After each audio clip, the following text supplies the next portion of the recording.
Hey guys, I'm Mustahced Jr. here, aka Mustached. I'm here to review the series Sweet Home. If you end up enjoying this full series review, then please feel free to like, comment, and subscribe. Also make sure to check out those links in the description. I want to head you over to my petition to help out smaller YouTubers. Second and third to my Patreon and PayPal, where you can help support me and my channel directly. And fourth to my Discord server to join, collab, and chill and all that cool stuff. And chilling will be reminded at the end of the review. So this is another random Netflix series that I came across.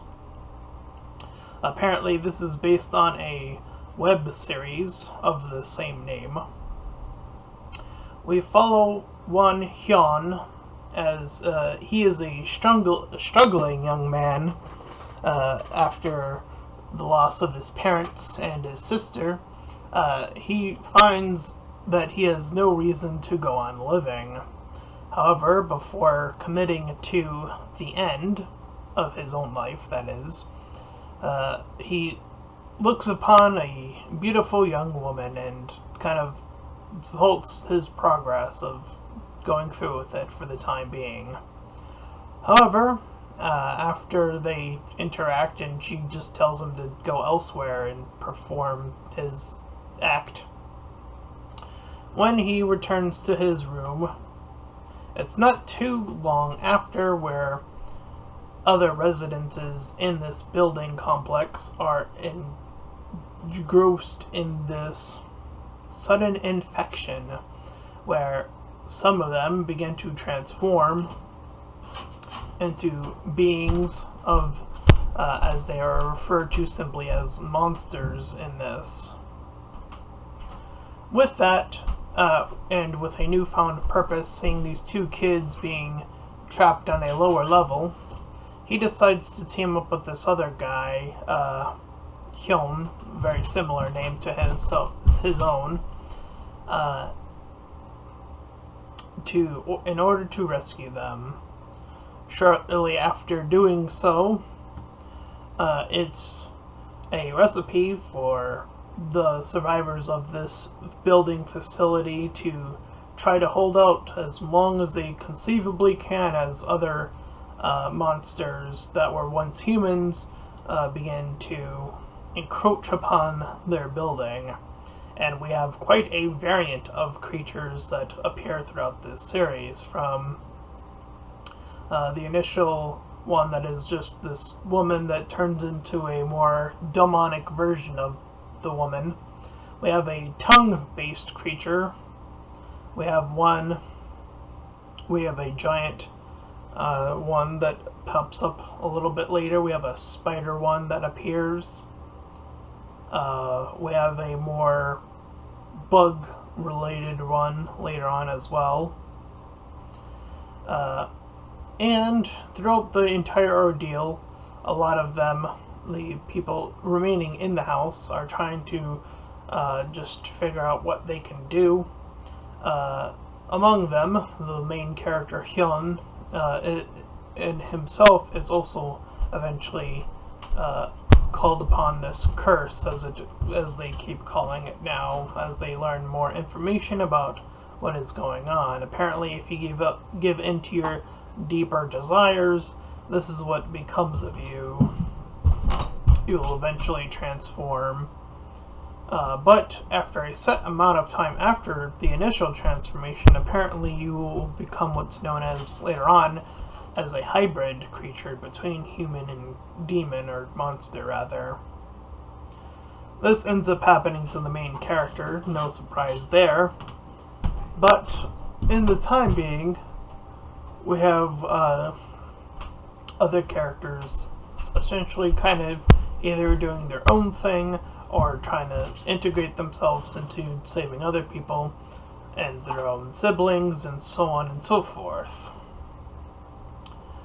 As the season 1 comes to an end of the apartment complex comes to its last legs, and eventually the people have no use of it, and they were even invaded by a sort of rogue military group. They end up with like an escape route where they end up getting caught up in the proper military group and are pulled away. And I did start watching season 2 as it's actually premiering now. The first 3 episodes are already up. And we're seeing that they're quite expansive on season 2. From now that they're outside, we're seeing more people, obviously more of the military and what they're trying to do, and how there's like splinter groups within the military. Those that are just trying to wipe out the creatures, those who are trying to protect people, those who are trying to find a cure from the what they've considered this a disease, or a curse rather. And so Hyun, the main character in the season 2 so far, is going through more of that hybrid section of that. But as far as season 1 is concerned, I think that was well enough deserving to talk about and review properly. Out of all the characters that have to go through quite a number of ordeals, the 2 siblings that I referred to very briefly have to go through quite a gauntlet of creature encounters, particularly in season 1.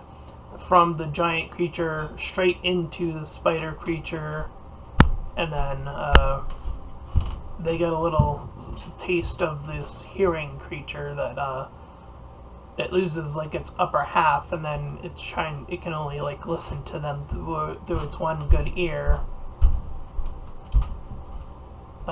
So yeah, there's quite a variant number of creatures, and sometimes convergences happen between them. Sometimes they duke it out among each other, depending on which creature is doing with what creature. And yeah, it's sort of it's a little all over the place in that regard, I suppose. But I think that the human element, or rather, sort of, what separates humanity from whatever this is sort of trying to represent, this sort of loss of humanity or despair or whatever it's exactly representing, is, I think, well deserved, again, enough for a proper review. I'd probably give the first season like a 6 out of 10.